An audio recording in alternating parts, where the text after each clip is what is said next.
Wednesday night, taking time out here. Uh, Wizards stinking it up, waiting on the Cavs game. But I'm not going to talk about sports tonight. I hadn't gotten around to doing a non-sports video on here in quite a while. So, this is as good a time as any. And what better subject shall we tackle? Is this whole WikiLeaks story. Now,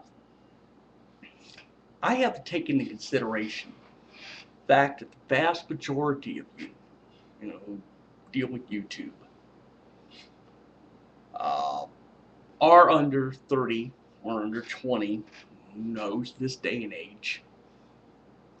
So I have to couch this a little bit. This is basically a commentary, which I rarely get a chance to do.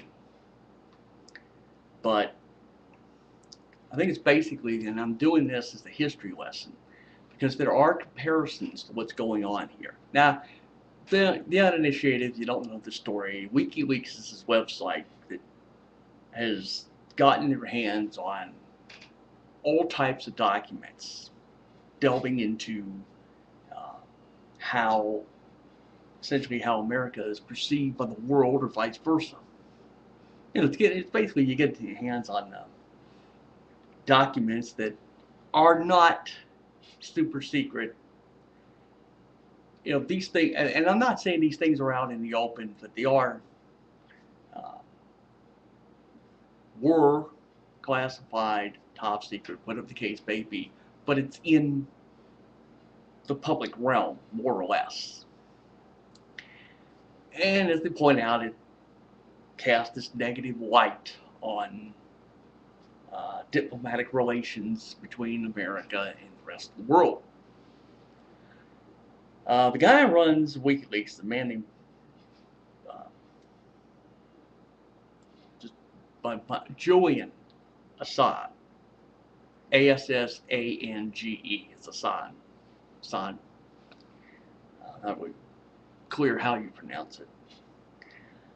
Um, Basically, this guy is doing, and this is in my opinion, he's doing, I think, the greatest public service to America. He is the 21st century version of, uh, and you can draw parallels to a story that goes back when I was, well, basically, I think I was still in grade school when this happened. The uninitiated, as I said, this is why it's a history lesson. Back around 1970, 71, there was a man who worked at the Pentagon, but they say he worked for the Rand Corporation. It does not really matter. The man's name was Daniel Ellsberg. And what he did, he got his hands on papers which were being put out by the Defense Department and basically the Army and uh, other sources, to detail uh, the true American involvement in Vietnam. It's why it's referred to as the Pentagon Papers. And I'm going to get to you. He took these documents and handed them over to the New York Times, the Washington Post, the Los Angeles Times. I'm not sure the Chicago Tribune. I got the first three right. I'm not sure about the Chicago Tribune. Well, at this point, Tricky Dick Nixon and his stooges decided to label Daniel Ellsberg a traitor. They'll call all types of vile names. And he weren't sure whether these documents could be printed for all the world to see. It took the United States Supreme Court to basically say, go ahead. And that's how the New York Times and the Washington Post, the LA Times got around to publishing. Now, what Daniel Ellsberg did, and I said this, is a public service. He exposed the hypocrisy that was going on as far as America's involvement in Vietnam. Tricky Dick Nixon did not like it, so he gave the order to a group of dum-dums to break into the office of Daniel Ellsberg's psychiatrist, figuring, okay, we'll get his records and we'll expose him as the nut job. That break-in, by the way, is the prelude to the Watergate break-in. There's a direct tie to that. So, and I could go chapter and verse on Watergate, but I won't. What Julian Assange has done, and again, I'm stating this is a personal opinion, this is just me, that you have, that what he has done is the very thing Daniel Ellsberg did 40 years ago. And by the way, people who were around back then besides me applauded this. Daniel Ellsberg was applauded for what he did.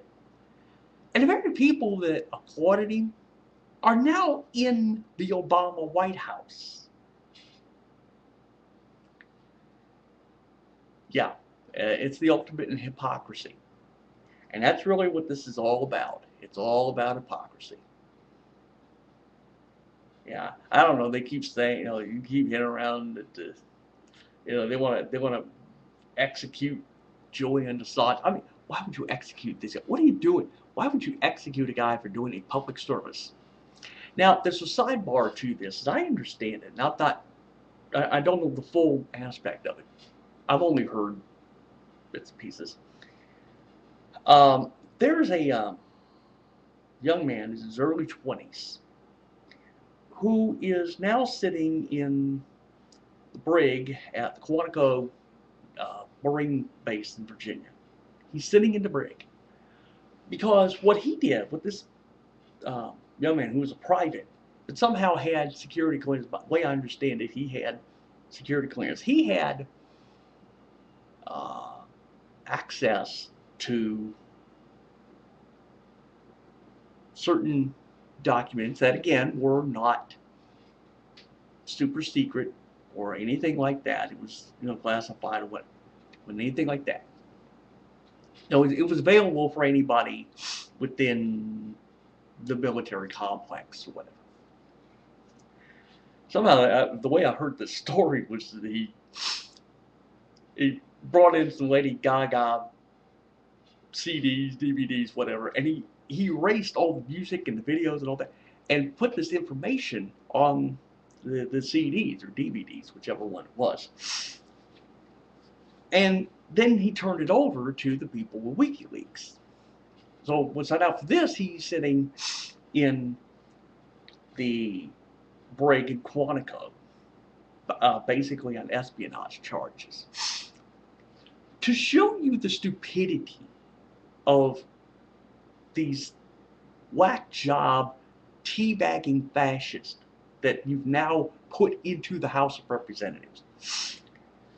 A little while ago, I was perused a story about the whole WikiLeaks thing. It was a story about how they've now hacked the WikiLeaks site. Basically doing what's called a denial of service, which is basically, it was really like geek speak for, we're going to slow this fucking site down so that nobody can use it. So there they leave comments and stuff. Now they would leave one, to point out that Julian Assange is the modern day Daniel Ellsberg. Anyway, so I look at the top of the comments section, and there's some dum-dum who's talking about this private and say, well, he was, he basically released all this because he objects to don't ask, don't tell. I'm like, and I leave the comment for him. I said, can you actually prove this shit? Seriously? Are you that retentive? I don't know. But this is what's happened now over the course of the last, 2 years or so, ever since Barack Obama took office. But this is what's going on. This is the bullshit you've unleashed, people, because you voted these teabagging fascists to take control of the House of Representatives come January. This is what you've unleashed. Sad commentary, folks. It really is. I don't know what to tell you. I don't know what I feel for you. Contempt, pity. No, I shouldn't say pity, because then that would be an admission on my part that you deserve something, and you don't deserve a goddamn thing. I've stood here many a time and said, look, I have no use for the two-party system. I wish to God we had a third or even a fourth major political party. The Tea Party ain't it, people. You know, you might want to stop snorting the coke. That's not happening. Not by a fucking long shot. It is not happening. But you've unleashed this. And for that, you do get my utter contempt. I don't know what to tell you. I don't know what to say to anybody who might want to look at this video. But I will say this much. Because this is a non-sports video, there will be no comments. You need to just pay attention to what I'm saying. And take it in. Because I'm standing here doing a public service. To expose this to you. To expose what's going on. But you don't want to listen. I don't know why. I've lived a long life. At least I think this is a long life. But you don't want to listen. And I can't understand why. I really can't. So that's it. That's all I need to say. No, no usual spiel to say, oh, this is your friendly neighborhood sports. None of that, kids. It's not about sports. This is about the survival of America. It's just so goddamn stupid. You're like the French in 1940. They bent over for the Nazis. You bent over for these teabagging fascists. Wolves in sheep's clothing, sheep in wolves' clothing. I don't know, whatever the fuck it is. It's just stupid. And you'll never get my respect. Not that I give a fuck. So we're out of here. Those ass. It is I. Just to say, take from this what you can. Try to understand I'm doing a goddamn public service. But you don't care. You just don't give a flying fuck about somebody who's going through this and can basically give you the truth of what's going on in America. Julian Assange did a public service the same way Daniel Ellsberg did 40 years ago. The absolute hypocrisy is seeing how Barry Obama and company are going after him. Going after Julian Assange for doing what should be done. To expose the hypocrisy in our world. I don't know. I'm done, people. That's it. You gotta make up your own goddamn minds. I can't do it for you.